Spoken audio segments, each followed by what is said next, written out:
Greetings, everybody. Welcome to Physical Security University. This is PSU-304, which is transitioning a customer from an analog CCTV system to IP surveillance. Today, we're going to be highlighting several products. First, I'm going to start with the strategy, an overall strategy of converting customers from analog to IP. We're going to be talking about Genetec, which is a video management system platform. We're going to talk about Bosch, a Bosch encoder, which helps us convert analog streams to digital. And we'll also be talking about a couple of nice products to work with existing coaxial installations at customers' networks by a company called Vigitron. So all three of these products fit very nicely with my overall strategy for taking over an analog environment. So that's what we're going to be talking about today. We have a large agenda today with a lot of stuff to cover. We have both sales strategy things to cover as well as technical items. So we're going to get started right away. Just a few housekeeping items. If you are on the WebEx session, make sure that you can see the video. You should be seeing me right now talking.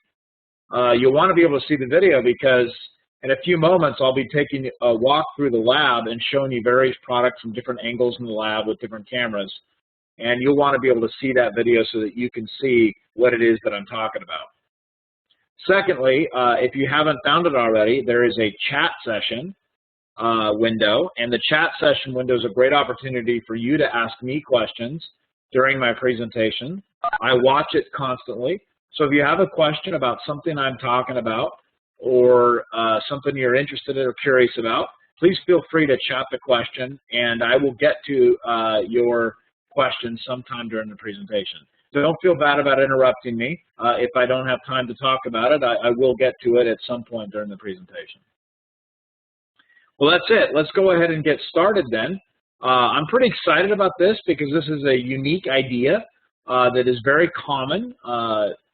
When I was an integrator, I worked with a lot of school districts and government sites, and every one of them all had analog cameras on those sites. And many of them had invested lots of money in cabling infrastructure and power infrastructure for analog cameras. And so the proposition of me going into that customer and trying to replace all of that infrastructure was daunting and took too much money. So the only way that I could compete in that space was to offer a way to do so. And I'm going to talk about some of the strategies I used to do that. And a lot of the tools that we're going to be looking at today are tools that I used as an integrator. First thing that I'm going to do is I'm going to share my desktop.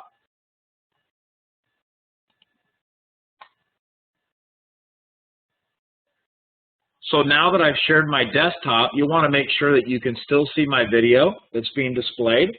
You should also be able to see the desktop screen as well.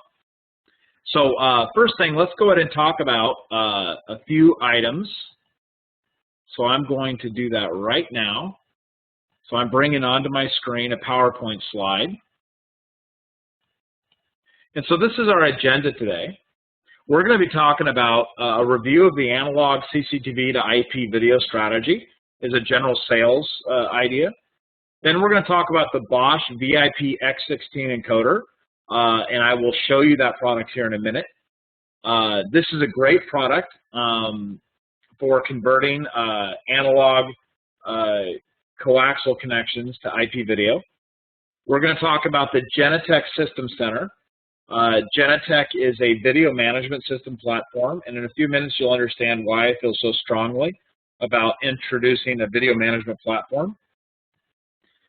Finally, the Vigitron solution, we're going to talk about how to take a customer's existing coaxial installation and use it to deploy IP cameras. And then finally, I want to introduce some more information about PSU, how you can get access to these archived courses when they're done. But there's also a special promotion today for participating customers who are interested in this bundled of packaged products that we're doing, the Bosch encoder and the Genetec software. There is a bundle promotion that you might be able to take advantage of, and I'll introduce that to you at the end of the class. Okay, so that's our agenda. Let's go ahead and talk about the first item on our agenda, which is the strategy. The core strategy for going after a customer that has a lot of already existing analog cameras is first to focus on the video management system. This is absolutely critical. I highly recommend that you focus on an open video management system. And what I mean by open is a video management system that will work on most any server platform, meaning it'll work on Dell or HP or some other server product. And then secondly, a product that will work with most any camera type. So it doesn't matter the camera, whether it's Bosch cameras, like we're going to be talking about today, or other manufacturer cameras. You want a video management system that is an open platform. The reason? Because when you introduce this to a customer with an existing implementation, chances are they're going to have a wide variety of needs and a wide variety of cameras. And you do not want to be the integrator that is representing just a single camera, because camera manufacturers get displaced commonly in a security installation. So you want to be going in with the VMS. If you own the video management platform, you own the support, maintenance, and the additions to the system. In addition, video management really helps open the eyes of people that are used to CCTV and helps them see the power that they are able to accomplish with a video management platform. They have no concept of what that power is. Many of you also might not have a concept of that as well. So we're going to take a look at some of those features today, and you're going to see how some of this can be really, truly powerful from somebody who's used to an NVR or DVR type system with very limited functionality. We're then going to talk about after you introduce the VMS to the customer and you convince them of the power and the worth of the video management system, you can then introduce the idea of an encoder. Most coaxial installations come to a head-end point, and it's there you can introduce an encoder product that can take that analog feed coming in from the camera and convert it to a digital stream that can then be used in the video management system platform.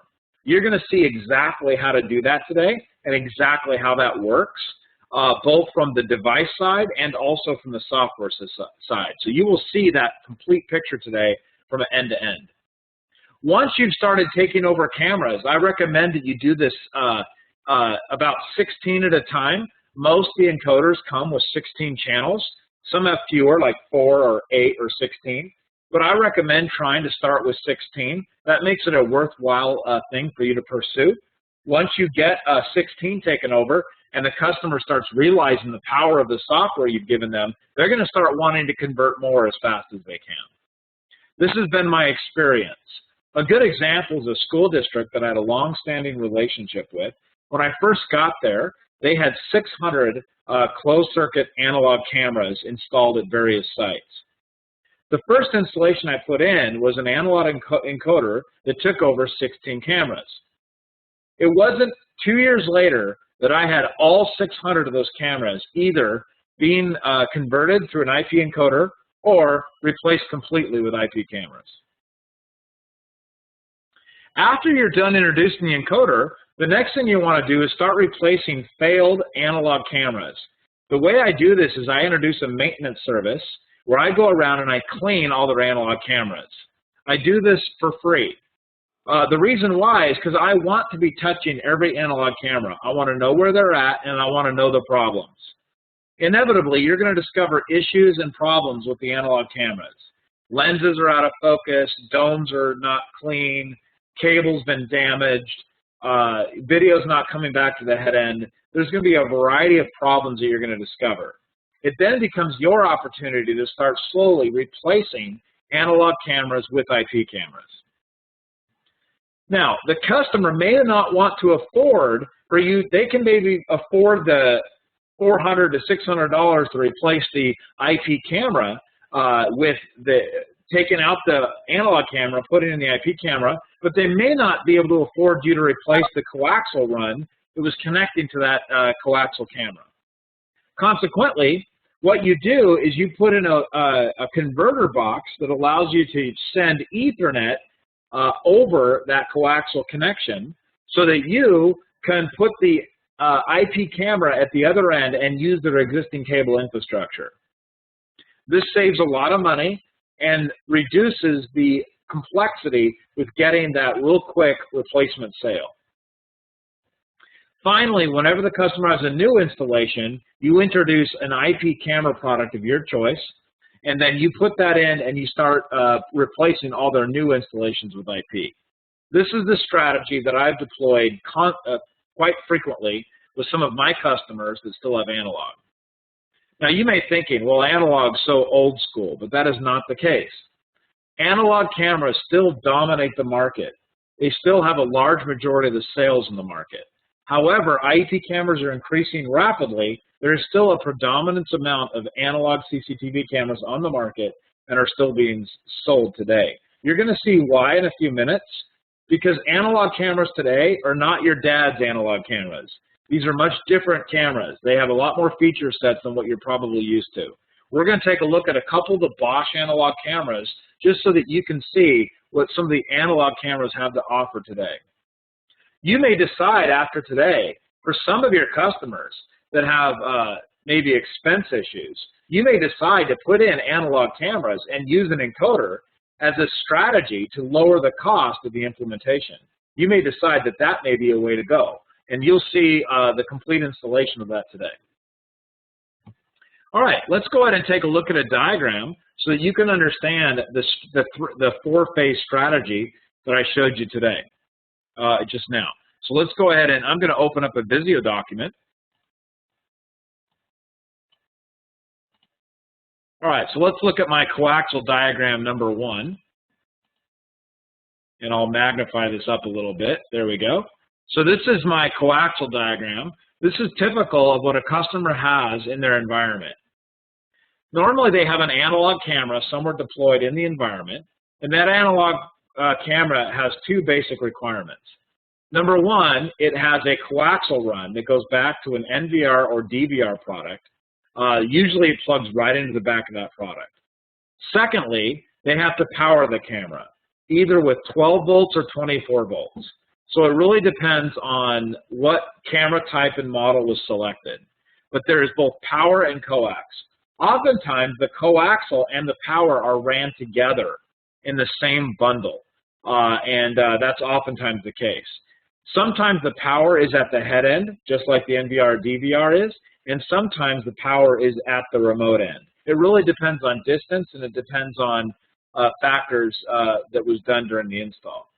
There are no camera police out there.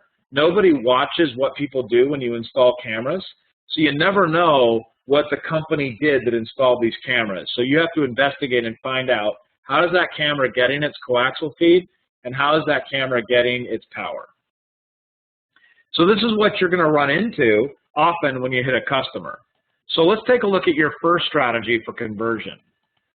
This is your first strategy. You want to introduce a video management system that you install on a server. This could be a server provided by the customer or provided by you. And I recommend that you install a VMS such as Genetec on a Windows type box, server box, and that's your first install. You then buy an encoder. The encoder has a network connection on it, and it basically converts the incoming coax feed to an IP-based signal that can be received by the video management server. So this is your strategy. You maintain the existing power and you maintain the existing camera. So the only thing you're adding is an encoder and video management system licenses. This is a low-cost way for the customer to get a lot of functionality and features. Keep in mind that you have to sell the customer on future-proofing their installation.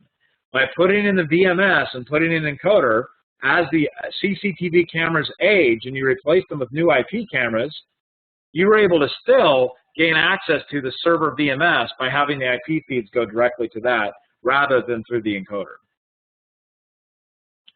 Let's take a look at the third diagram.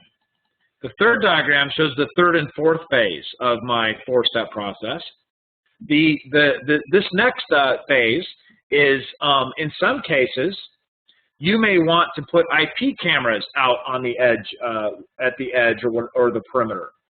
In this case, you have your server or VMS connect to a switch, an Ethernet switch, And then you can have an extender or converter product. This will actually convert the coaxial cable to an Ethernet stream. So I can maintain the existing coax, and I can send Ethernet over that coax with a converter. This allows me to go a lot longer distances than normally possible with unshielded twisted pair. Most of these products can go up to 5,000 feet at 10 megabits per second. So I am able to go a pretty far distance, and I'm able to get all the way out there with an existing coaxial run. I then place a normal IP camera. Now, you still need to worry about power at the remote end. If the customer had a coaxial there, they already have 12 or 24 volt power there. You can power the extender or converter with that power feed or power the camera depending on the requirements.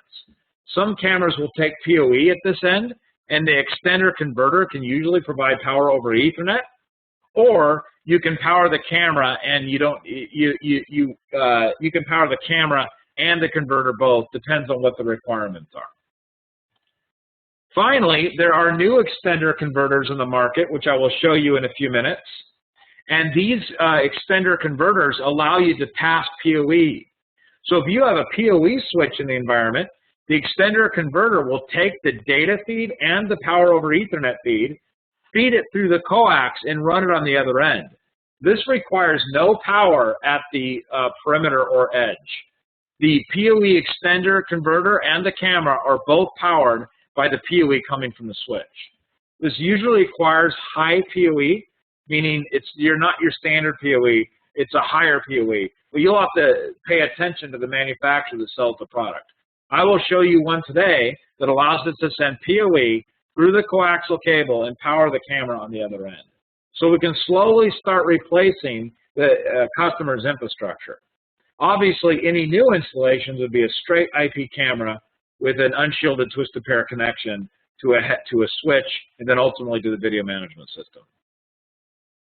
All right, there you go. Those are our diagrams for the coaxial implementation. What we're going to do now is we're going to do a video walkthrough of various products that I have in the lab that I'm going to be showing you today.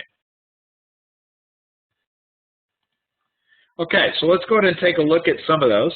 The first one I'm going to show you is the VIP X16 FE product, and I will chat that product number to you so you have you know what it is. This is the Bosch product. So I'm going to go ahead and bring that product over here. And what we are looking at right now is the Bosch VIP X16 product. This is a 16-channel product. What I'm now going to do is I'm going to show you the rear view of that camera on my video feed. So give me just 1 minute while I get that figured out.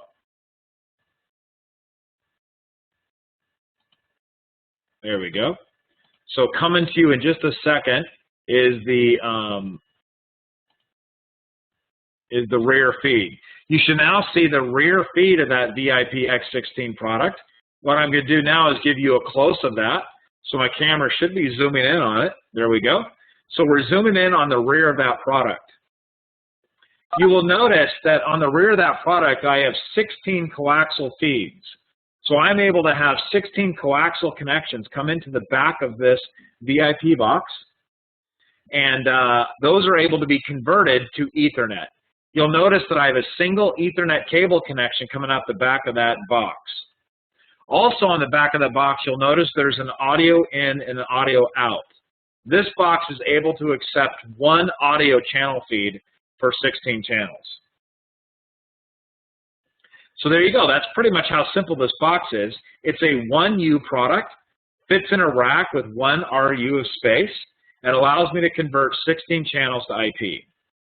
On my screen, showing live right now, is basically the configuration. We are viewing the live feed, and what you have right now is the live feed of all 16 channels. I have 3 channels propagated. If I click on the channel tab, you'll notice that I can see each of the channels, each of these cameras. You are able to go to the settings tab, and on the settings tab, you can see what the box looks like. It's a very simple 1U box. And you have a menu over here to the left, in which you can manage this device. Let's just talk briefly about some of the features that you have available to you that are pretty powerful. First off, we have a lot of identification so we can name these devices appropriately. The name I give here is the name that will show up in my video management system.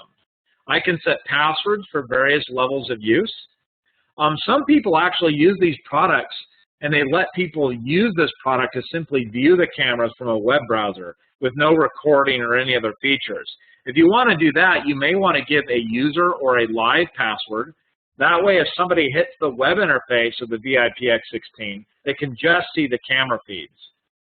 In one situation, I did this with a warehouse, where the warehouse supervisor just simply wanted to view the cameras and that's it. They didn't want anything special or fancy. So this is a great way to accomplish that feature. You have your ability to set a date timestamp and synchronize it with a time source. You also have the ability to display a camera name on the camera, and you can put it wherever you want to. You can put a timestamp on the camera, and you can also put your own little watermarks or alarm messages. When you're done doing this, I'll go back to the live page, and you'll now see that I have on my video feed a date timestamp in the upper right-hand corner, and I have the name of the camera down in the bottom left. Of course, I might want to name that name to be something a little bit more descriptive, like maybe front lobby view, rear lobby view, back parking lot, whatever the case may be. So there you go. That's how you set those general settings. Going to the more important settings, there is an installer menu on the encoder that allows you to set the video type from NTSC to PAL. There may be normal NTSC is what we normally set, but you may have different requirements. Also, you can reboot the device here, set it back to factory defaults. Video input is where we can change this from a camera or to a VCR. You can also have this encoder displaying a taped feed coming from a VCR if you want as well. So that is an option. Right now it's displaying a camera feed. If you go to picture settings, you have some control over the picture settings itself. You control the contrast, saturation, and brightness of each channel. Encoder profile. You can set up various encoder profiles where you can adjust the two streams coming from each channel. You can change the bit rate. You can change, and you can make the bit rate better or worse depending on what you want. By the way, each of these feeds coming out of the encoder are all configured in H.264, so they are compressed feeds that take lower amounts of bandwidth and lower amounts of storage. You can set up multiple profiles that can be viewed from within your video management system depending on your requirement.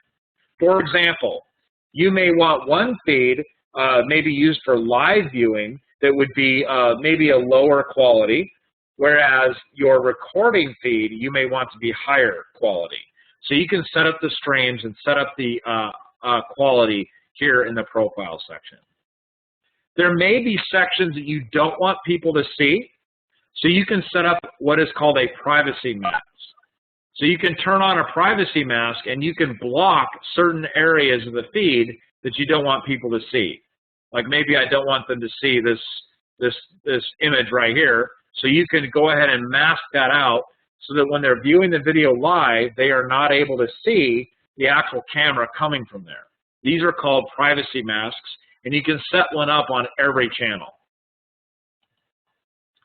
You have the option to enable the audio or disable the audio. Right now, audio is on, and you can tell that the mic is picking up my voice right now.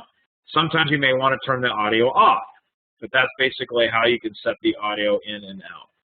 Finally, there is a pixel counter. This is a pretty powerful feature.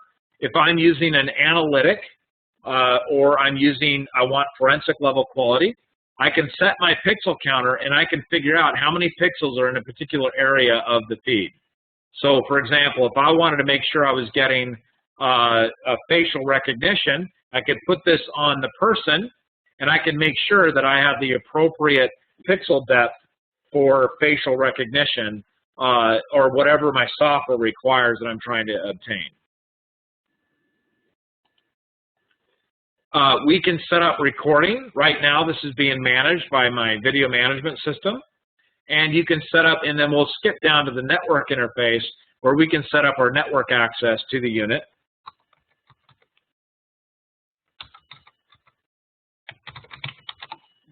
So we can set our IP version 4 address settings, or IP version 6 address settings. We can enable dynamic DNS if we want to access this from outside world. It does support RTSP feeds, if you know what that is. It does support that. It also supports 802.1x authentication for customers that require that. It does support multicasting, meaning that all these video channels can be multicasted to a particular address that can be picked up by viewers or players, or by matrices, or whatever the customer may require. Some customers need to view these video feeds from a variety of locations, maybe TVs, maybe consoles, maybe security centers, and we don't want all of those video feeds taking up all the network bandwidth, so we can use multicasting for that as well. We can also have these images posted at various accounts, so we can have image feeds coming from this encoder posted to places we want them. To understand what I mean by that, we click on accounts, and these can be FTP'd or they can be sent to Dropbox. So you can have your accounts get FTP'd up to any FTP server location, and it'll actually grab the videos and post them up there. You'll get JPEG images. You can also authenticate to a Dropbox account for any of these. So you can set up multiple accounts with multiple different areas and have these images dropped via FTP if that's what your customer requires. All right, there you go. That's it. And that's all I really wanted to show you. There's a few other features in here, but nothing of particular interest. I think we've covered the basics of it. Anyway, that's basically how we get to our camera view.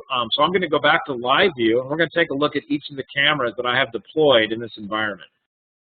Okay, so now take a look at your video feed from WebEx. I'm now going to show you a couple of the different cameras that I have available.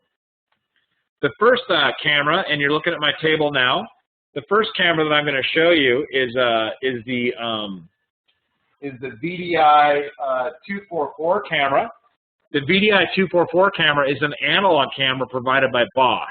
So let's go ahead and zoom in on that and take a look at that camera.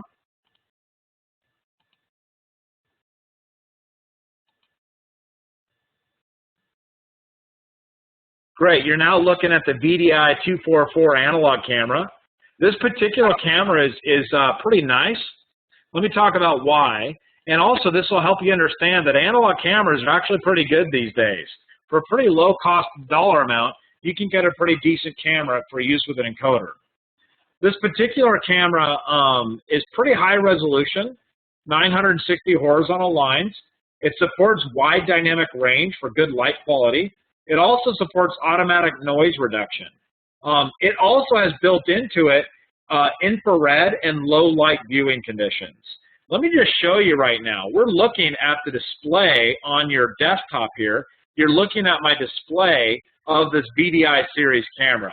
I'm going to get up right now. I'm going to walk over and I'm going to turn off the lights to my room, and you're going to see this camera flip to auto mode, where it's going to be able to view a low light environment. So in about a second here, it's going to be pitch black in the room. So just give me 1 second, I'll turn off the light.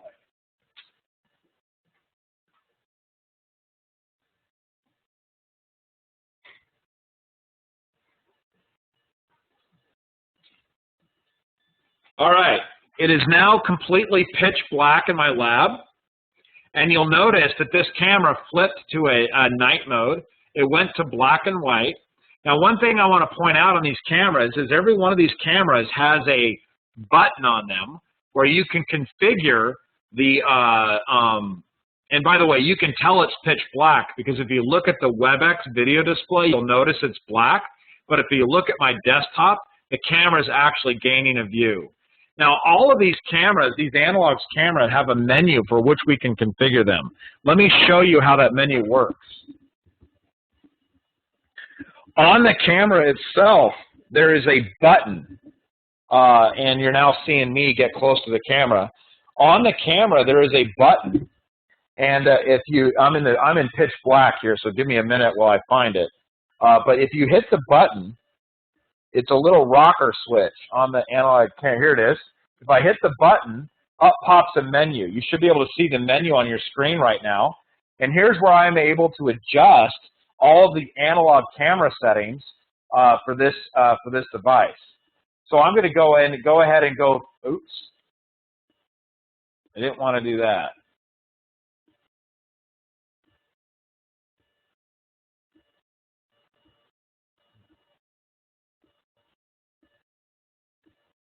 There we go. So notice right now it's on day-night mode. When it goes to nighttime viewing, it automatically flips to black and white. However, this camera also has the ability to do infrared because it has a built-in IR on the camera. So what I'm going to do is I'm going to flip that to IR. Now we're on infrared. Now I'm going to go down and I'm going to click Save and Exit. We're now viewing this as infrared. So what I'm going to do now is I'm going to move the camera's image so it can see me standing over here. You should now see me being illuminated by infrared. Hello, everybody. So here I am. This is now being influenced by infrared. A couple of things I wanted to show you about that. This camera has menus in it that allow me to control some of these features.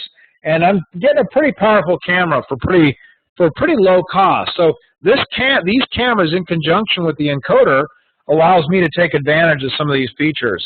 So there you go. That's the analog camera selection. You'll also notice on channel 2, I have another camera set up. And this particular camera does not have infrared. So this particular camera does not have infrared. It is a small analog camera.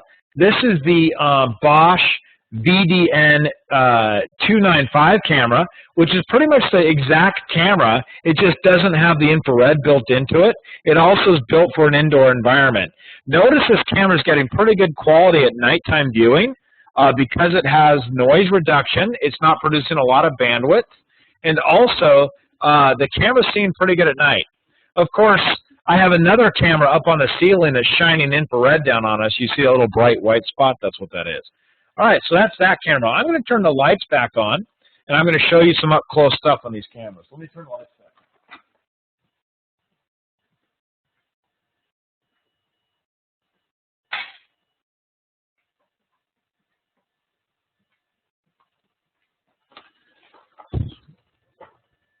All right, we're now, if you go back to your WebEx, you'll notice the WebEx cameras are back and viewing us. I'm going to show you a different camera now. And now what I want you to look at that camera, and I'll give you a close-up of that other analog camera. So this is the VDN 295 camera. See, it's a little teeny lightweight camera. That camera probably weighs a couple ounces, maybe. It's a really lightweight camera and pretty easy to install, pretty simple camera. All it requires is a coax feed. The third camera that we're dealing with in here is the FlexiDome Starlight camera, a really powerful IP-based camera by Bosch. It's one of their best cameras, and it is a 720p camera and works in ultra-low light conditions. I want to now show you what that camera looks like, and the reason why I'm talking about an IP camera on an analog setup is for a reason. I'm going to show you that right now. So I'm going to zoom in on that camera, and we're now viewing the FlexiDome. That's the camera. Now, important, this camera is a dual feed camera. So it has a UTP Ethernet connection and also an analog connection. Let me show you that.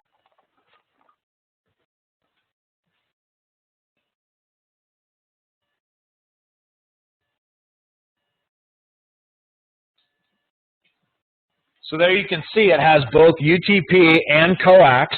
The reason why this is great is this is another way to introduce IP-based cameras to a customer that have a coaxial installation.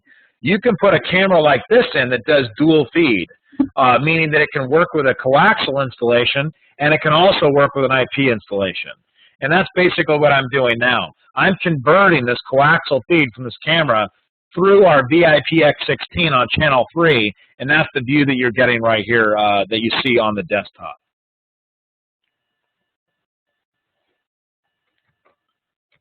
All right, so that's that particular camera, and let's go now talk about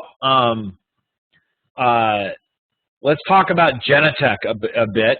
I think we've got a pretty good view of these different cameras, so I think we're ready to move into talking about the video management system. Okay, first off, Genetec is a enterprise platform, and I'm going to go to Genetec's website right now so you can see what that looks like. So we're now on Genetec's main website. So Genetec, and let me flip my camera feed to display me again. There we go. So Genetec is a pretty. I probably wouldn't be lying if I told you that Genetec is probably the leading enterprise IP surveillance platform on the market. Meaning they are designed for enterprise environments. They do work with smaller environments. However, their software is extremely sophisticated. Just to give you an idea of how sophisticated their software is, for this lab today, I deployed, I'm not kidding you, I deployed Genetec software on Windows Server 2012 in a virtual machine. So I created a virtual machine running Windows Server 2012, and I deployed their software, and I had 0 problems with the installation. So you can imagine you've got to have some guts to try to install software on Windows 2012 Server, right? I mean, they've got the whole Windows 8 interface on there. So I'm expecting there to be problems, but Genetec's software development is so modern that they are able to stay on top of all the changes coming down with Microsoft. So they've stayed up on top of that, and it's completely compatible with the latest versions of Windows Server, which I think is saying a lot, to be honest with you. So there are some video management software platforms out there that just barely got to where they can support Windows Server 2008, not to mention 2012. So here's Genetec. They are a unified system, meaning that they support lots more than just video management. They support access control, video management, video and license plate recognition, and a few other things. So they support a lot of packages all in one. We're going to be focusing on one of their products today, which is Omnicast, which is their video product, and it works with what they call their System Center. So their System Center manages all their products, and the one product that we're going to be managing today is called Omnicast. So that's what we're going to be looking at. Now, when you buy this, there's a few things you got to understand that are pretty confusing. When you buy it, you're going to get an email, and let me show you what that email looks like. It looks like this. You get a PDF file that looks like this. They give you a system ID and a password. That's basically what you're going to get. Now, then they're going to give you some instructions on how to activate your license.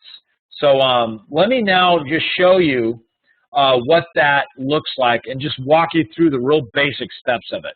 The first thing you got to do is you got to log on to Genetec, which we are now, and you got to go to their support section, and then down here where it says GTAP, which is their assistance center, Genetec's Technical Assistance Portal, you click on that, and you got to register for an account.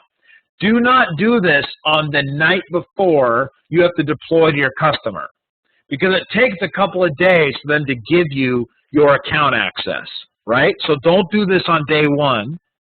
So what you're going to do is you're going to log on here, and you're going to create an account. It'll ask you for that system ID that they gave you in the email. So you'll put this system ID right here in the email. You'll put it on your logon request. They will get back to you with an email that gives you access and a password. Once you've got the password, you will then log on. And once you've logged on, let me go ahead and do that now. Actually, I need to get my password. I forgot it already. Darn it. I had it, and then I forgot it. So just give me 1 minute while I get my password out of my email.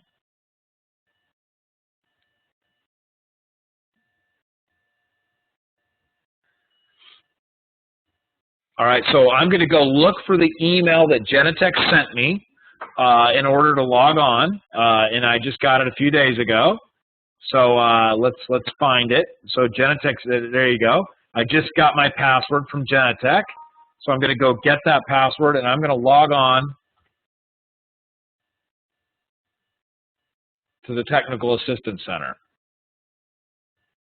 All right, I've now logged on to the Technical Assistance Center. Once you've logged on there, you can now do things like download the software. You can download the manuals. You can download their cumulative update patches, which you require to see more devices. And you also can launch a case. By the way, I launched this case this morning. I had a problem on something happening on the server. I launched this case this morning.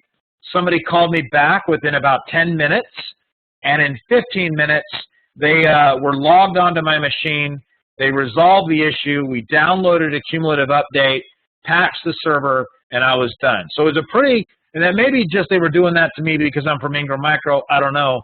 But I got the general feeling that this is the general course of action that occurs at Genetec. So I was pretty pleased with that. So this is how you get access to their stuff. The main area you want to go to is system management. And what I like to focus on is product download. Now, once you've got a registered system with Genetec, you will be able to see all of the cumulative updates and patches for your particular product. One area that you need to know about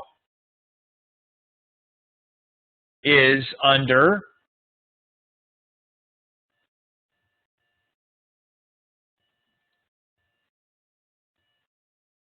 Tools, Supported Devices.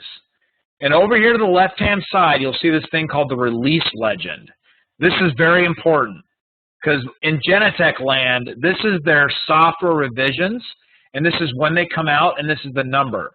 Whenever you issue a case or ask for support, they're going to ask you what this is. So in Genetec software, which I'll show you in a minute, it gives you this number right here. They're going to ask you what release you're on. Basically, you can compare the number here with the release over here, and you'll know what release you're on. So that's how you figure that out. So pretty important to be able to communicate. By the way, under the supported devices, it tells you all the cameras, encoders, and devices on the market that are supported by Genetec software.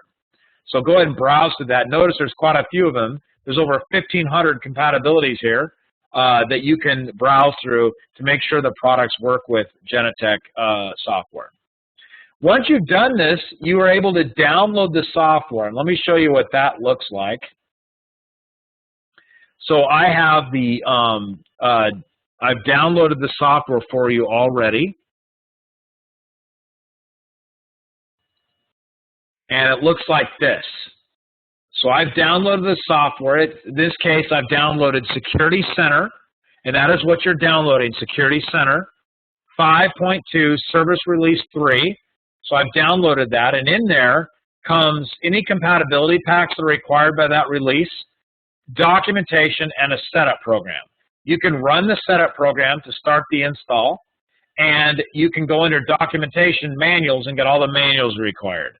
I've taken the important manuals and I've posted them to our PSU class, so you can have the manuals that you need right there at your fingertips, but that's what you need. Now, critical. You run the setup on the server, and when you do so, you get a window that looks like this. You perform the server installation on your server, and you perform the client installation on a client software that would like to manage the server. That's basically the process. It's client server. Okay? I've already done this. I don't want to go through it. It'll take us too much time. We only have a couple hours. So you perform the server installation on the server, and you perform the client installation on the client. For the purposes of today's class, I installed the server on VMware Player.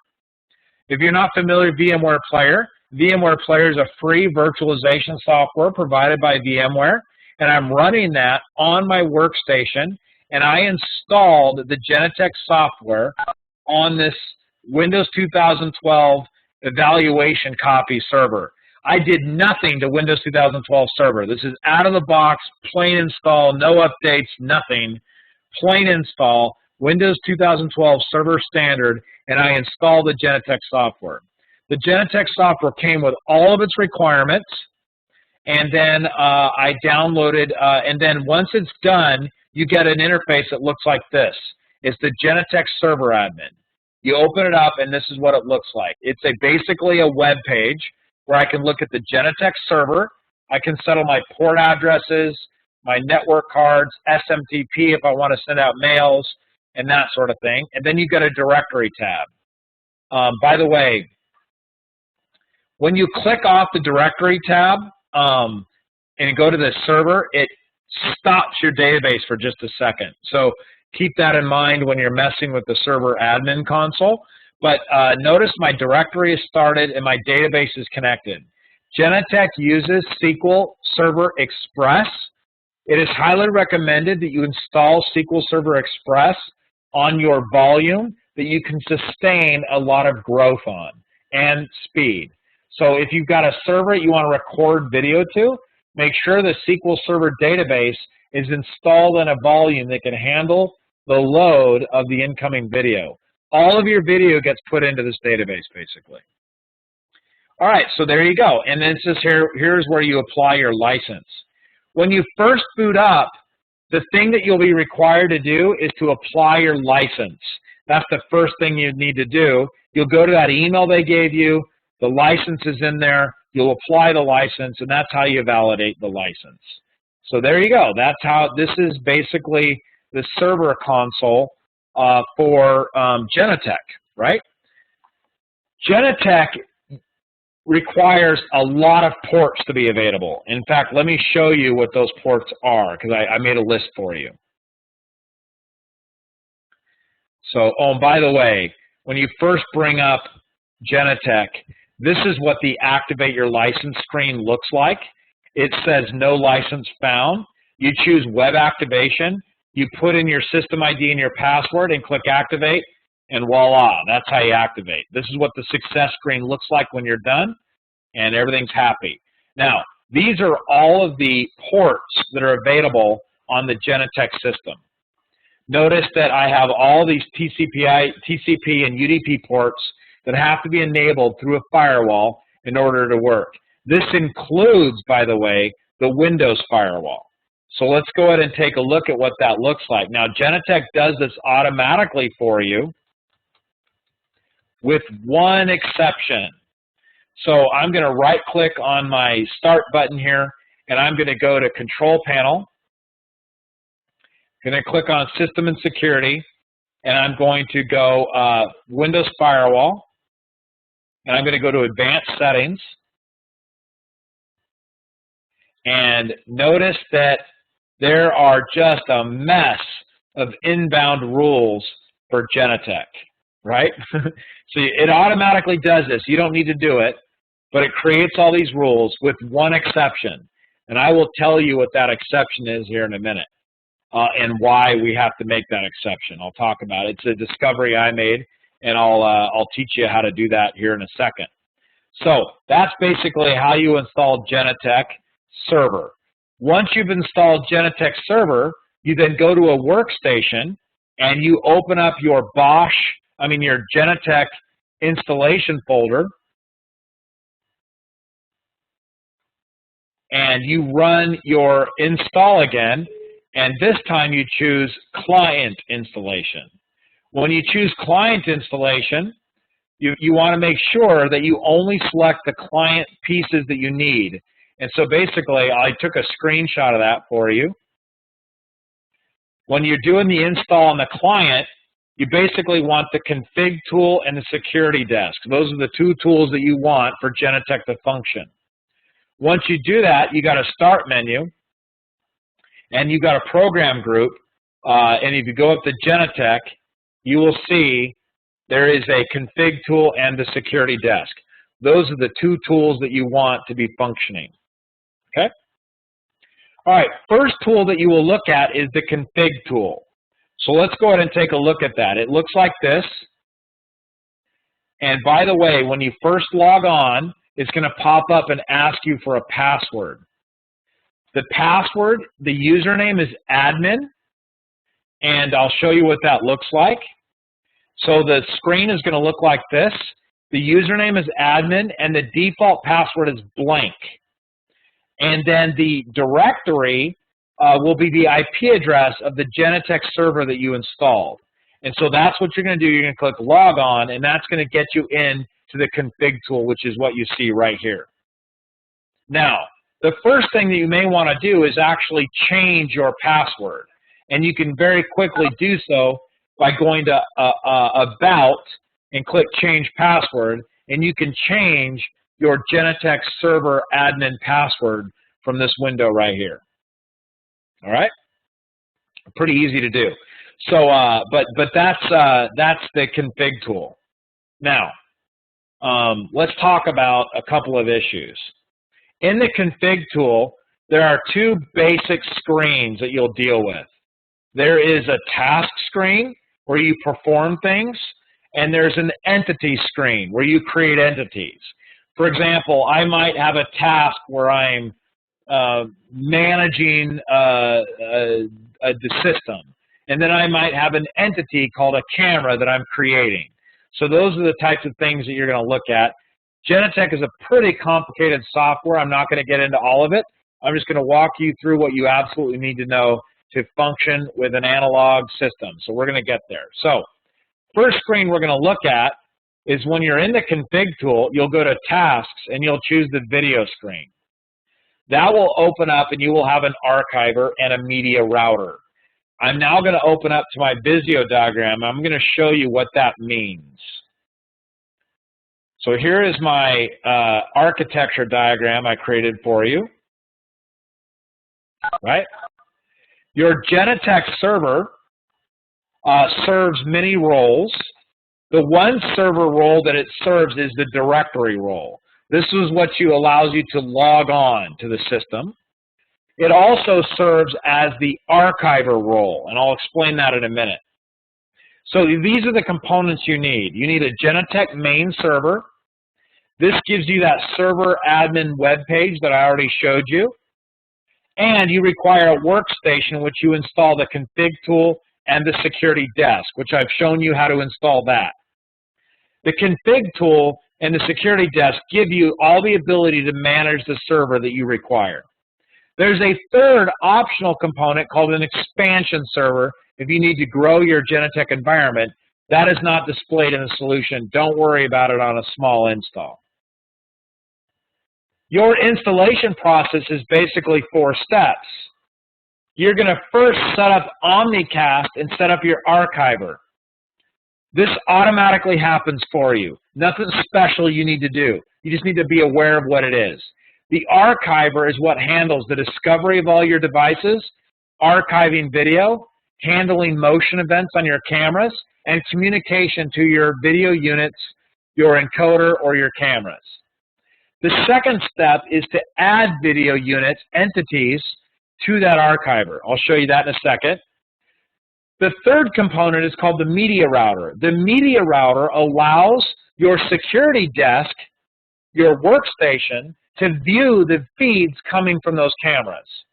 So this is a pretty critical thing. The fourth thing you need to do is to deploy the security desk to your actual workstations.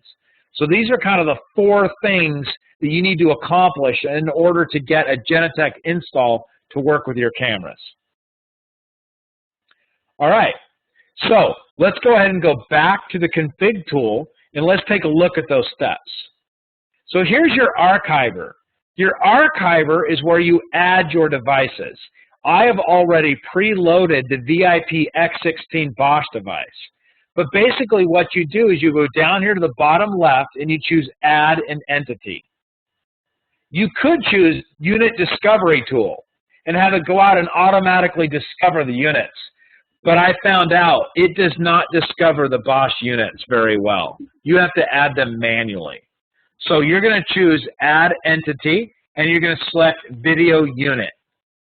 You basically are going to choose the drop-down and select Bosch. You're going to choose VIP for the VIP encoder unit. You're going to put the IP address of the box. The discovery port is 1800. You're going to put in whatever password requirements you have, and you're going to choose Add. When you add it, you will get this device. This device gives you all 16 channels on that encoder. Now, later today, I'm going to talk to you about a bundle that you can buy, where you can buy the Genetec software package with a 16 license bundle and the Bosch encoder for a low $2,000 price. The encoder automatically will take up all 16 of those licenses. There's no way to disable these channels. So if you want to add additional IP cameras, you've got to buy additional licenses to do so. But here are my encoders and here are my channels. Okay? So the archiver automatically is there. I've automatically got my channels. Each channel now can be configured with a variety of settings. Let's go through some of those settings. All right, so here we have the identity of the device. Nothing exciting here. The exciting part is under video. Video is where I can choose my resolution settings. Right now, this is H.264, producing the equivalent of a 4 CIF resolution. If you don't know what that means, then quickly do a Wikipedia. To keep that straight for you, I did it for you, and I have it right here. 4 CIF is basically 704 by 576 resolution. And here's a quick map of what that looks like. So in the analog world, we treat things in CIF. The original analog cameras, or CIF resolution, was 352 by 288. So we've made a lot of improvements in this world, and so this is what we're looking at here. So this is what the resolution would be. So you can make adjustments to your resolution. We can set the quality in terms of number of frames per second, up or lower as we need to, and we can set the recording frame rate. So we can do the viewing frame rate and the recording frame rate. We can do this always or on a schedule. So we can add a schedule to do it at different times.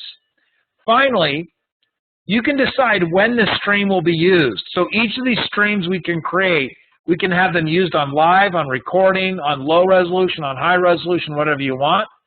You can set up multicasting here under network settings if you want to. We can also boost the quality when it's recorded, or boost the quality when there's an event such as motion or an alarm. So you have those features there. By the way, all of these features that I just told you about are not even possible in the analog world. So immediately your customer's like, wow, I can do all that? So here's the recording settings. Right now the recording settings are being inherited from the archiver. So if you go to the archiver, you can choose camera recording, and I've now got it set up to the default, which is the one you want, which is to record always on motion. So whenever the camera detects motion, I'm going to record it. Going back to my channel, I now want to impact my motion settings.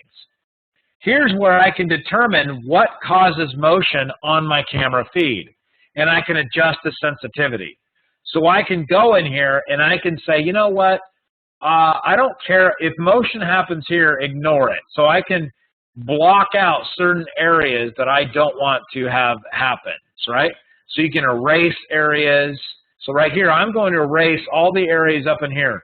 If motion occurs here, I do not want that triggering motion.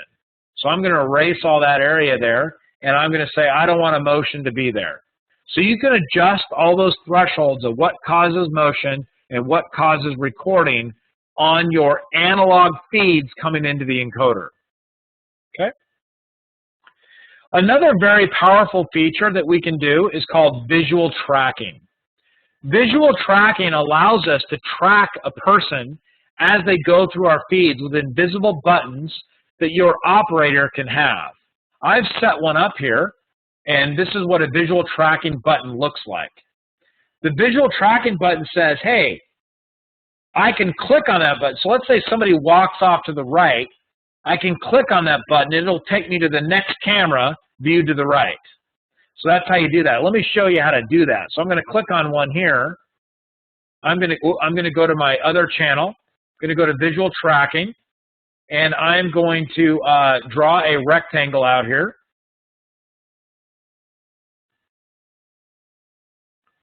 There's my rectangle. I can set the opacity of that rectangle if I want to, and I'm going to drag one of my cameras in there. That is the camera that I would go to when I click that button. In a minute, you will see what that visual tracking interface looks like. These are the types of features that you want to add to your video encoder product that convert these analog streams to something really meaningful and useful to your end user. All right, so I'm going to go ahead and apply those settings. I've now got visual tracking enabled on these analog feeds. Okay, there you go. So that's how you do that particular function. There's a couple of other things that we can do, and I want to talk about what those are. Anyway, but you get the idea. This is where we set all of our video settings for the channel. So we got motion detection, we got our recording sections, we got our video sections. This is where we set up most of our basic stuff that you need to do in Genetec. Okay, next thing that we need to deal with. If you go to Media Router Resources, this shows us where our database is, and it shows that we are recording to the particular server. Now, all this is set up for you by default. Don't worry about it. But there is one setting that gets messed up when you do the initial install that you need to be aware of. And this is what it is. By default, the archiver gets set to happen on a particular port, port 554. The problem is, it's the media router. The media router gets set to port 554. For some reason, Windows Server likes that port a lot. So what ends up happening is you get a conflict on port 554. So what you have to do is set the media router to port 556, right? So you set that to 556 right here. You apply your changes. It takes a while for those changes to apply. Be patient with it. Once those changes are applied, you then got to go back to your server, and the only change you got to make is on your server. You got to go to Control Panel, System and Security, Windows Firewall, Advanced Settings, Inbound Rules, and you want to add port 556 TCP to make sure that Windows will allow that protocol to communicate out. So that's Windows Firewall with Advanced Security. That's where you do that at. Once you've done that, everything should work with no problems. So that's basically how you do that. Now, next task. Now that you're done that, you got to go to Logical View. So I'm going to click on Logical View, and here's where I can see, oh, by the way, before we go to Logical View, let me go back to Config Tool. Let me show you video. One thing that's really nice about Genetec is, let's say, if you double-click on any one of these camera feeds, double-click on it, it'll open up, and I can test my stream properties that I've set up. So notice I'm testing it here. I'm seeing what my resolution is. I'm seeing what my frame rate is. I'm seeing what my bit rate is. I'm seeing all of that right here, and I can even click Show Diagnostics, and it'll tell me, you know, what's going on, what port it's on, what port it's being used on, its connection, all that stuff is all right there. So I can verify and test each one of my video feeds right from within Genetec. I don't have to go look at it from another place. I can look at it all right here and make sure it's exactly the way I want it to. So now that I've done all that, now I can go to my Logical View task. And in Logical View, I can set up all the same things I did before, but the most important thing is I can set up things like sequencing. So I'm going to choose Add Entity down below, and I'm going to choose a camera sequence. I'm going to call it Class Sequence. And now that I've added a sequence, I can now click the camera button, and now I can simply add. Oops, you gotta make sure you stay in there. I'm going to grab all. There you go. I got cameras. Now I can go down and click Add an Item, and I can add each one of my cameras, and I can set how much time I want them to dwell. So I'm going to say 5-second dwell time. And now I'm going to go add again, and I'm going to add another camera, another channel, I mean. I'll go to a 5-second dwell time. I'm going to add another camera. And you're going to see what this sequence looks like in just a minute. We'll go look at our sequence and how it works.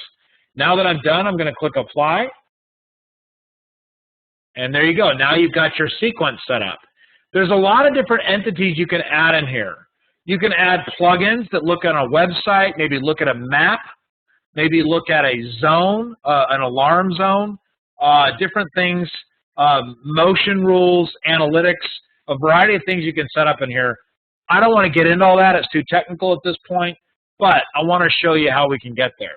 We are now completely done with setting up our analog cameras to work on this system, on this video management system. I'm now going to close all that. And now let's go ahead and open up the Security Center for Genetec. This is what you would have on your desktop. So I'm going to open it up, and we're going to log on with our default password I told you about. And now I'm in the Genetec Security Desk. Here's where you monitor and view all of your video. So what you're going to do is you're going to click on the monitoring task, and you're going to create a new task indicating, yes, I want to do monitoring. And now I have my Genetec video system. Over here to the left, I can see all my cameras that are available in the system that I have permission to access, and I'm simply going to drag them over to the panes. And now what you're seeing are the video channels coming from my Bosch encoder, right? In addition, I can drag over that sequence I just created over here to the left. And the sequence is nice because it will, every 5 seconds, go between each of the cameras that I dragged in there when I showed you how to do that. So now that is my sequence. We are now in live view, and we are viewing the cameras live, all right? So I'm going to generate some activity real quick. So I'm going to walk around the lab and turn the lights off and walk around, and I'm going to create some activity because I want to show you what it looks like when we do recording and playback.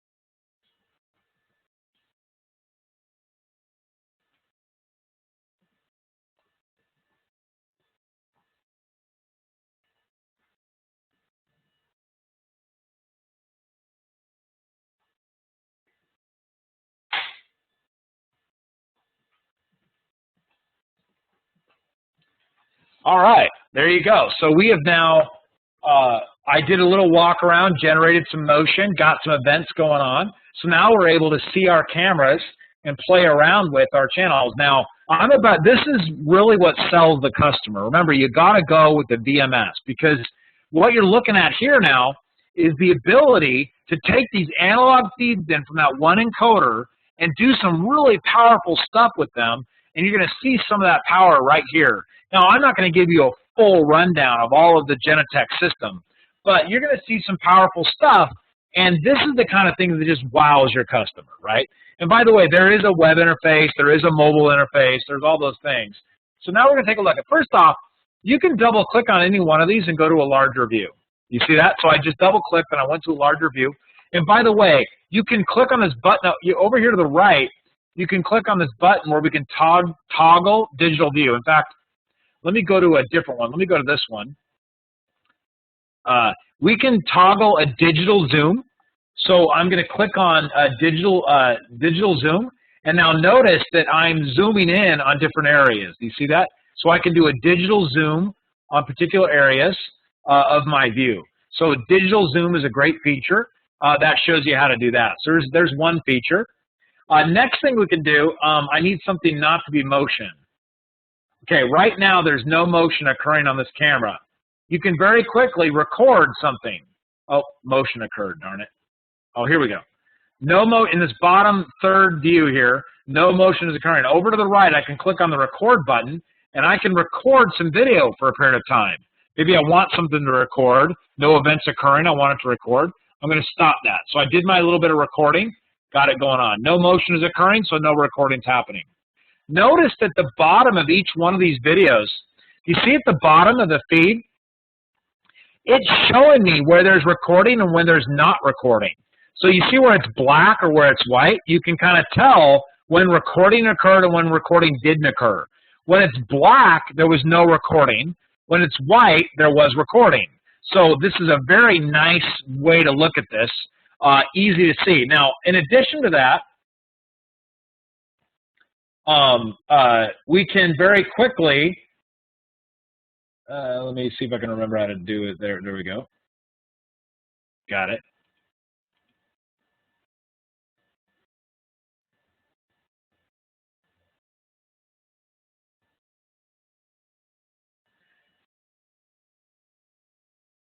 Yeah, we'll do that in a minute. I don't want to get into that complexity.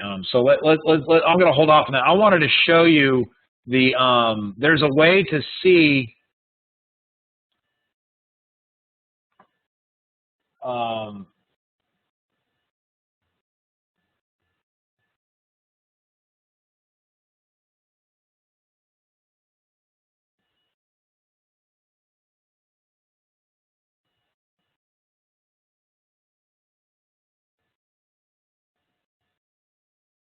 I forget it. I'll show you later. So when I get to the next section, I'll show you in a different place. There was a quick shortcut button to see these feeds. But no, pay attention to this little bar down here because it gives you an exact detail of what has been recorded. Now notice I can very quickly drag back and forth and I can see all the recordings that occurred. So this one's more active, right? And the reason why it's active is because I have a fan going on up there, right? Now I could mask that fan out so that it would not generate motion, right? We talked about how to do that before. So I might want to actually do that just so you can see that. But you get the idea. So those are some of the features. Every one of these you can take a snapshot on. See this little save snapshot? I can click on it and I can save a snapshot of that picture. Notice I've now got a snapshot saved. It saves it to your local directory on your hard drive. And so you can do that. I can also click on one of these cameras and I can go to a specific time. Notice that this is the interface I wanted to show you. So notice I'm going to click on this camera right here. And I'm going to say go to a specific, I'll do this one, go to a specific time. Now notice that I can scroll back now, darn it, through the entire timeline. I can look back and I can see when all the motion was occurring. And I can click on those times and get there. Now I'm at that specific time, right? You see that? So you can go to specific time. You know, I want to be right here, right? So I'm going to go to that particular time. So you can see all that particular time in motion, and you can click synchronize video, and now all the displays will synchronize to that time, right? So you got the ability to see what was going on at that time, right? Now, let me show you the next thing. So we're in this camera right here. So let's say we're watching the camera, and we would like to take advantage of our visual tracking. So over here to the right, I'm going to turn visual tracking on, and guess what? There's my little button we created earlier, right? So let's say somebody walks to the right. I can click on visual tracking. It now takes me over to that right video. Actually, I'm not running live. Let me run live. Okay, I'm running live. So somebody walks to the right. Now I have two options. I can click on the button, and it takes me to the right. Click on the button, takes me back again, right? Or another thing I could do, let's go back to that video stream. I can hover my mouse over there, and it'll give you a heads-up display of the video and that next camera over, right? So this is really fun features that you have, right? Next thing you do is you can export video over here to the right, and you can also add a bookmark. So let's say something's interesting happening right now on one of my feeds. So something interesting just happened or is happening, I can click bookmark, and it will add a bookmark.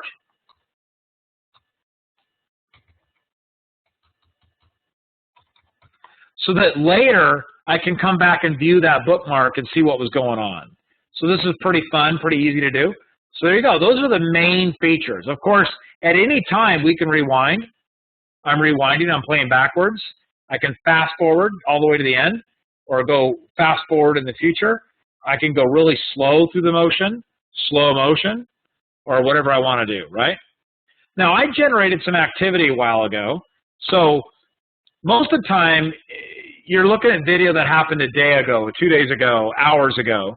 So in that case, it doesn't always make sense to do this in the monitoring window.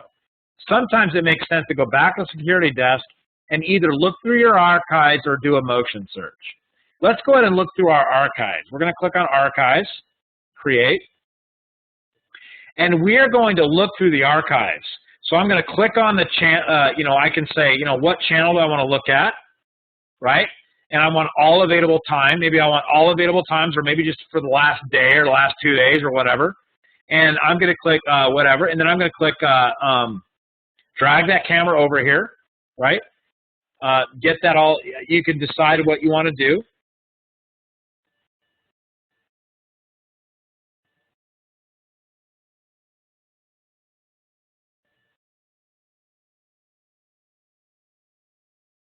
There you go. So you can get all your cameras in here, and this allows you to search for motion that occurred, right, on a particular day and time, on a particular area. And I'm not going to click on it because if I do, it'll take a while. But we can generate a search of any motion that occurred on any of these cameras over a particular period of time, which is pretty nice. You can also search for motion that occurred in a particular individual area. So let's say somebody stole a purse or stole a particular object.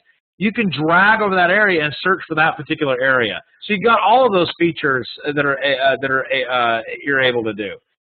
We don't need to dive into that too much right now, but you get the general idea. That's motion. That's searching through an archive. Now, we can also do, that's the archive section. To show you that motion thing I was telling you about, you go to motion search, and this allows you to search for motion on a particular item or on a particular camera. So basically, you select your feed, and you can say, I want any motion over the last day, right? And you can basically then say, you know what? I want motion that occurred in this area. Somebody stole something right up here, right? So I'm going to highlight that area, and when I've highlighted that area, I'm going to say Generate Report. Now it's going to go and it's going to search through all of the video for the last day, and it's going to find any motion that occurred in that particular area, and it's going to flag it and present it over here to the right. Now this is going to take a while, but that's how you can look through and search for and find events based on motion, right? And then you can print reports, you can export the video, whatever you need to do. I'm going to cancel that because it just takes a few minutes. So there you go. So back to the archive section.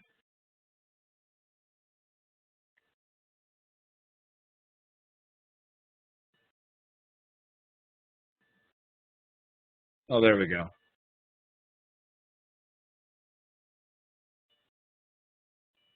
All right, well, let's give it a minute. We'll just give it a minute to finish. All right, so that's how you can go through here. So just to review with you, you've got the ability to view, monitor live views. You have the ability to search based on motion. You have the ability to go back and aggressively search through the database looking for all of your recorded video. Most people spend all their time in the monitoring tab, where you can simply go through and look at different cameras. Looks like I have a little hiccup on my database here. I need to go fix that. But nonetheless, you can go through and search for all your videos, view them all in different views, whatever you want to. And this gives us the ability to set this up for all of our different cameras, right? So pretty neat, pretty powerful, I think. So pretty fun process to learn and to teach your customers. All right. That concludes the Genetec view of the interface. I now want to show you a couple of products that are pretty powerful. So I'm going to do that right now. I'm going to drag this out of the way. Let's get back to our coax discussion. All right, so we talked about this. So let me talk about a couple of products by one of our manufacturers named Vidutron. And I'm going to show you now, I'm going to get away from me, and I'm going to show you an up-close video of those products.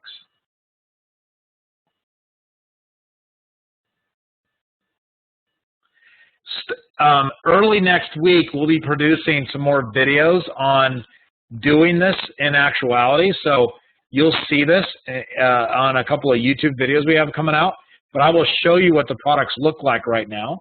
I'm going to first focus in on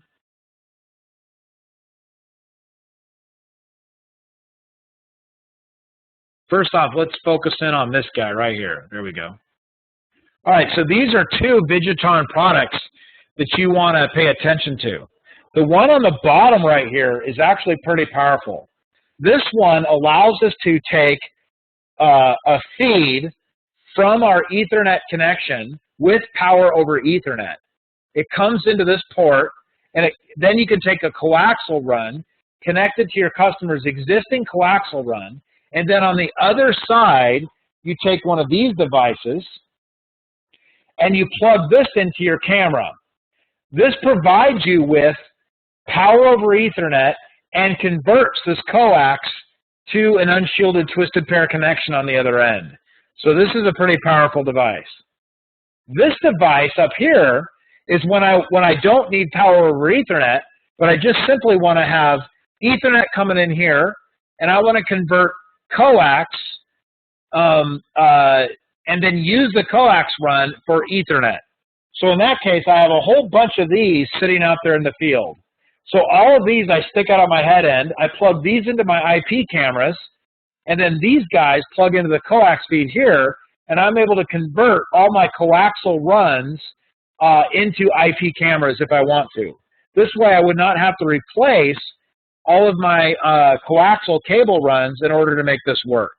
So these are a couple of products. Now, it's too much for us to do in this class right now, but I am recording a couple of live sessions where we've got a bunch of coaxial cable runs in here in the lab, and we're going to be showing you how this actually works and showing you how to set that up.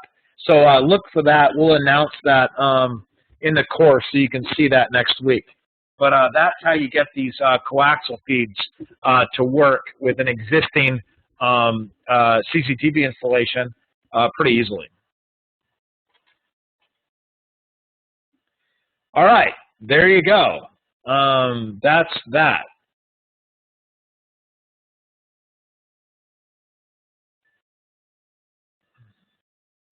All right, I covered a lot of stuff, right? So I went through very fast, a lot of material. We covered basically our strategies for implementing converting a customer from analog to IP. We talked about centralizing on a video management platform. I very thoroughly went over Genetec, both the server setup as well as the security desk setup and monitoring of cameras. We talked about the Bosch VIP encoder for converting analog streams into IP. I reviewed a couple of the analog cameras that you might want to look at from Bosch.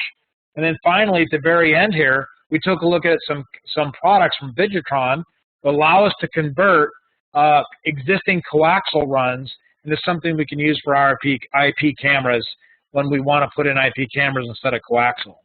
So there you go. That's a pretty thorough review of all that stuff. I'm now open for questions, or maybe there's things you want to see, or maybe I can show you. Be glad to do so. So I'm going to open this up for questions. But while I do so, I have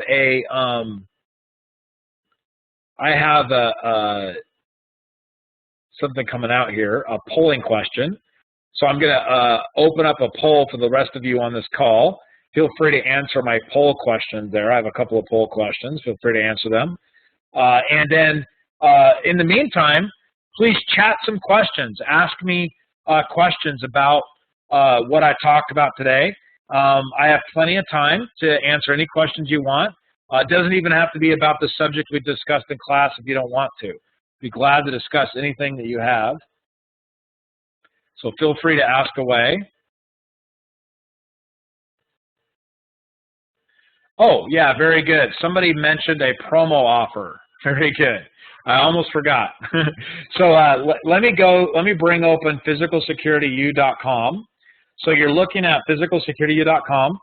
After this call, you will get an email and you will have a logon and you'll be enrolled in the course. Let me show you how to get access to the course. When you log on, you'll log on with your account.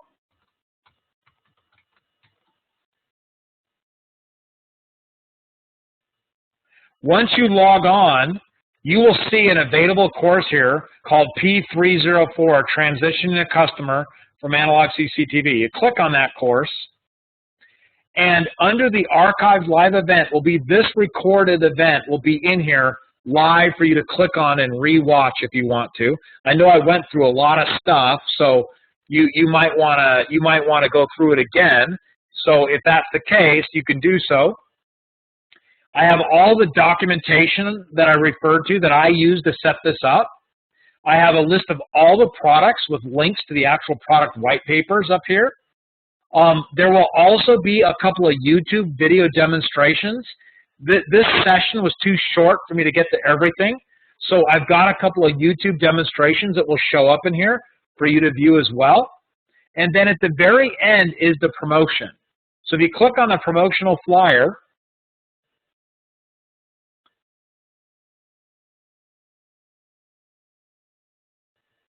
and we'll wait for that to load. I don't know why it's taking forever. It's because Acrobat wants to do an update and it keeps blowing up my computer. All right, so anyway, this will, I don't need to get into it. I'll just tell you what it is. Oh, here it goes. So it's got a picture of somebody's old office. But then what it gives you is Security Center 5.2 with 16 licenses, which is a great value. It gives you 1 year of support and maintenance updates, and it gives you the Bosch VIP X16 encoder. The bundle price on that is $2,000 MSRP. So you'll actually buy it lower cost from Ingram, whatever your agreement is with Ingram. But this is the deal, and you can buy this, get it in an environment, and this is your way in to start converting customers to IP. Now, it's very easy. All you need to do is find a decent Windows server with some good disk drives and install the Security Center. I walked you through pretty much how to do that. Install your VIP encoder, pretty much showed you how to do that. Connect it to the analog camera feeds, and you're off and running, right? So it's really that easy. Obviously, you'll have some issues, but the Genetec support is pretty clean. Bosch has an excellent support, by the way, so there's no reason why you can be out there installing this and getting this good to go yourself. So I highly recommend you taking advantage of this. So that's what that is. If you have any questions about any of the products that I talked about today, they're all listed here. So there you go. All right, I have another question. What are the exact brand and models of the extended converter? Right here. So you have the, I'll bring them over here so you can see them. This is the Mini. This is the 2400A Mini device, and I'll show you what this looks like. It's got power on one end, and it's got a UTP copper transceiver, and it's got your coaxial connection here. So that's to convert your coax run and then have it come out UTP, right? These are the ones. This is your bread and butter. This is brand new, by the way. They just released this. In fact, I probably got the first one right here in my hands. The reason why they like it is it's so small. It can basically attach to an enclosure or right inside where the camera's at, really, or it's actually designed to fit in an electrical junction box. So it fits right inside of an electrical junction box. The other one is this one, which is 100 base T converter. Same deal. You got your Ethernet connection on one side. You got your power. This is the VI2041. Now, whether you use this one or this one, they almost always go into an aggregator, a box that converts all these into one place. And those are the products that I showed behind you. The 2416 is the 16-port Ethernet extender, and the 2608 is the 8-port extended Ethernet extender that also passes through PoE. So Terry, hopefully that answers your question. All right, any other questions for me? I really like questions, so please feel free. I think I have like 9 of you still listening to me. So while you're out there, feel free to ask questions.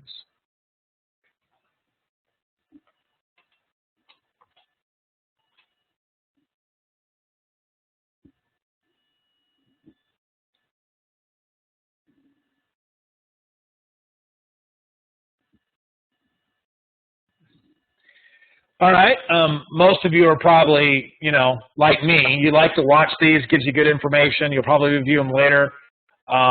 It's a lot of technical details. I tried to not make it too technical. I didn't want to dive in too deep, but I wanted to take you through from beginning to end what I did to get this set up in my lab, which is what I did. And I gave it to you straight. I mean, I didn't have any issues. I mean, the VIP encoder worked great. The Bosch cameras were pretty easy to install. The only problem I had on the Genetec software was the port thing that I told you about. Everything else worked pretty good. The other issue is if you want to add more IP cameras to that promo bundle, you have to buy more licenses because the Bosch encoder takes up all 16, and you can't turn them off. They're on or they're not. So if you want additional IP cameras, you have to add them. By the way, adding additional IP cameras is really easy. You just go in there and you add them. It's pretty simple to do. There you go.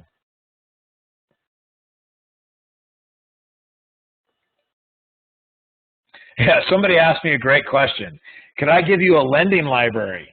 But no, but for you, I know who's asking that question. You live here close by. You're welcome to come and hang out, right?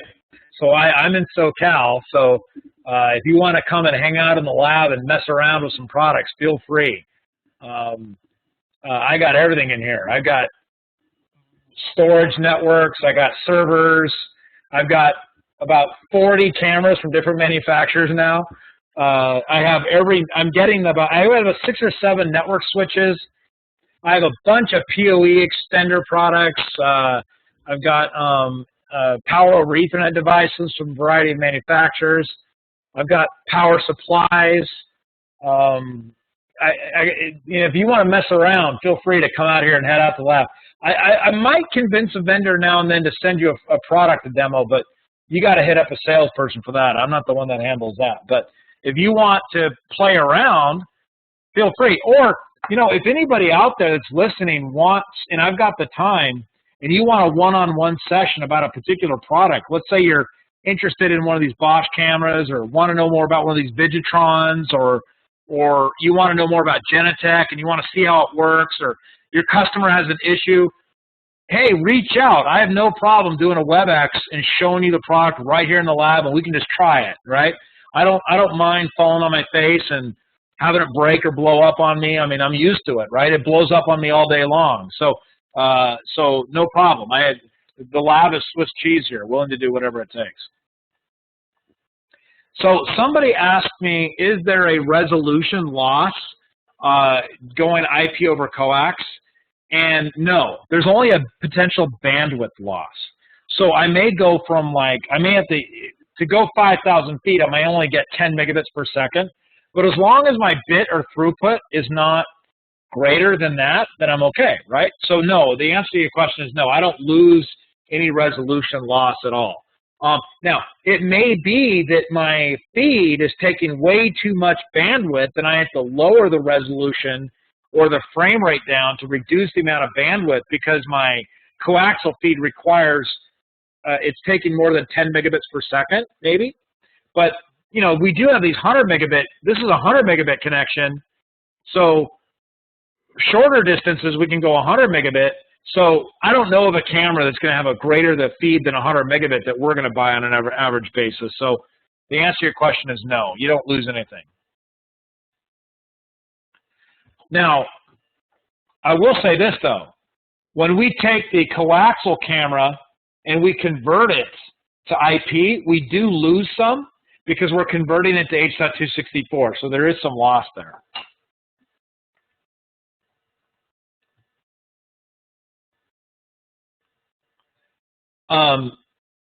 Yeah, somebody asked me the question, would it be better to do an 8-port instead of a 16-port? Because if you'll notice on that 16-port, it aggregates all 16 ports out one UTP connection. So the question is, let me bring it over here. And conceptually, let me help you understand this. This connection right here goes to your switch. So as long as your switch bandwidth is enough to support this, and your uplinks to your server can support the aggregated bandwidth, you're okay. So just because I have 16 channels does not mean I'm consuming 16 times the bit rate on each of these coaxial connections, right? These are each going to connect to a switch port. And then that switch is going to aggregate it to an uplink on my server. So as long as I have uplinks on my server, or if I have a connection to my server that can support the bandwidth, then I'm okay. Now that may require using LACP or something like that in order to make sure I have multiple connections to my server, or I have gigabit connections to my server or whatnot to handle the aggregated bandwidth. Oh yeah, very good point. One of the persons just pointed out on the Bosch product. Let me show you that. Actually, I got a great way to show you that. There you go. Look at that. So now looking at my desktop, this is the back of the Bosch product. And you're right, on the back of the Bosch product, there are 16 channels being aggregated to one 100 megabit connection. So the theory is here that 16 4-SIF connections would not saturate a 100 megabit connection. So at the worst case scenario, you're at 7,000 kilobits per second. So each of these ports would at the most consume 7,000 kilobits per second. You can multiply that by 16. You might run into some issue there, but even at the bleeding edge of 7,000 kilobits per second, you're still probably going to be within range on the 100 megabit. But if you wanted to run full resolution, full frame rate on all 16 channels, then yeah, you might want to consider going 8-port, 2 8-port units. This is pretty well designed though. Bosch has a pretty good habit of engineering these things well. I have had no problem on this. It does make a lot of noise. Like, I don't know if you can hear it right now, but my microphone quality isn't that great because the noise is like blaring in the background from that little device. So it does make a little bit of noise. But other than that, I haven't had any heating issues. It does give you a CPU setting. Notice up in the right here, the encoder is at 14%. I noticed, though, that the thing that really kills it is when you go to motion. When I do a lot of VCA or motion on here, so there's a lot of motion activity, the percentage jumps quite dramatically. So I think if I had full motion video, 30 frames per second, highest resolution, all 16 channels, with a lot of VCA and motion enabled, then I think you're probably hitting the limit of what that box can do. Very good. Yeah, so I think I understood what you're asking. You're asking two questions. I think I got to both of them. You got the coax installation issue, and you got the analog, you got the conversion to IP encoder issue. Both are two issues. These are separate concepts, right? Remember, it's the 4-stage concept, right? We start out on stage 1 by using the analog cameras first. So we keep the analog cameras, and we put in the Bosch device. And then stage 3 is when we start actually putting IP cameras out at the edge, and that's where we start using the extender converters. Very good. I like it a lot. Good questions. Excellent questions.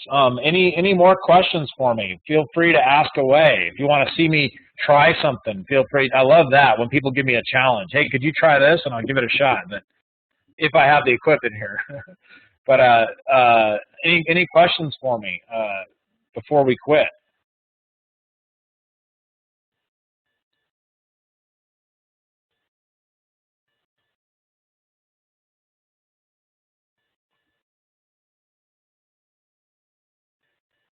The question came up, what does Bosch offer? I think Bosch's smallest one is the 16-channel encoder. I think they have an individual encoder. Let me go see real quick.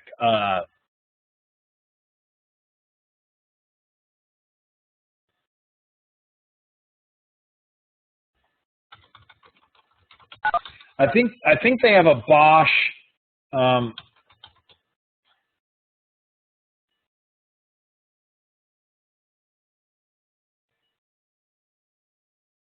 Yeah, here we go. I'm looking at their product section. I'll do it with you so you can see what I'm doing. So I'm in their product section right now, and I'll go to video. I believe they have, and I can't remember. I think they have a single channel encoder. Let's look real quick. I think they have a single channel. I asked them to send me a single channel. They didn't. Yeah, they have a single channel encoder. The modular encoder, the rack mount, only comes in 16. But they have a single and multi-channel encoder that's non-rack mount. So let's see what they go up to. They have a ×1. So this is a single channel. And then they have a product page. I think it goes single channel, 4 channel, 16 channel. I think that's what it's going to be. Yeah, I think it's single or 4 channel and a 16 channels. Very similar to, yeah, somebody mentioned it's very similar to Access. Access has a similar lineup. Well, by the way, this is a 2 channel. So there's a 2 channel, 4 channel, 16 channel, looks like the way it goes. By the way, all of these are ONVIF compatible, which is great, by the way. So these can convert your analog feeds to ONVIF so they can work in other systems, which is great too. So it does not look like they have a 8-channel modular encoder. Yeah, they're probably at the price point this thing is, it's just not that expensive. They're probably like, why bother, right? So it's probably what it is. So yeah. Well, actually, this is a different product. This actually provides you storage, I think, as well. Yeah, this is their modular. This provides storage as well as this provides you much more than just converting the video. So different products, but you get the idea. All right. So any more questions for me before we hang up?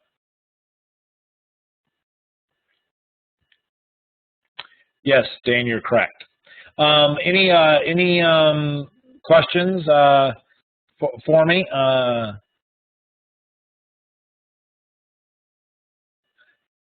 That Bosch encoder, somebody just mentioned over chat that the encoders tend to cost about $100 per channel.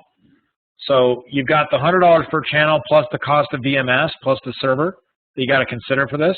But just think about it. Genetec's given this bundle for about $2,000 that includes the Bosch encoder. I mean, it's including the encoder and the video management system for less money than probably it would cost to buy just the encoder product. So it's a pretty good bundle. Question for me was, when is the next live PSU class? Okay, I'm excited about this. So the next live class is going to be the 3rd week of January.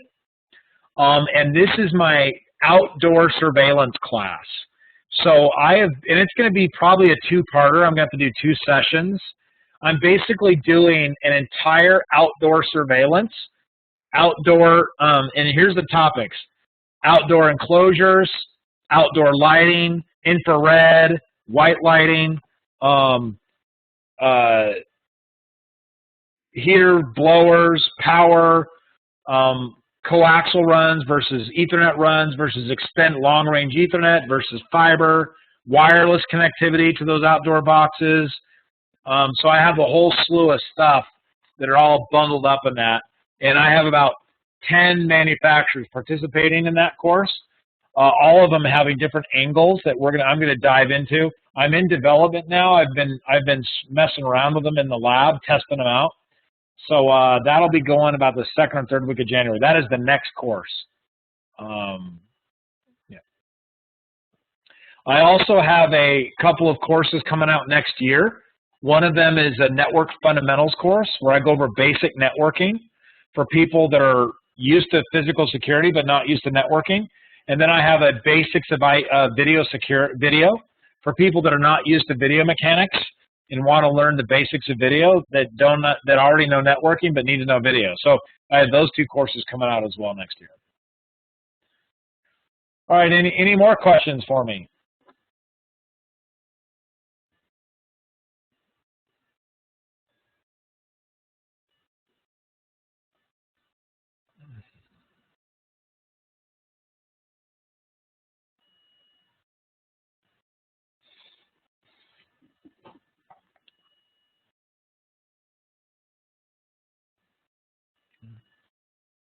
Doesn't look like I'm getting any questions.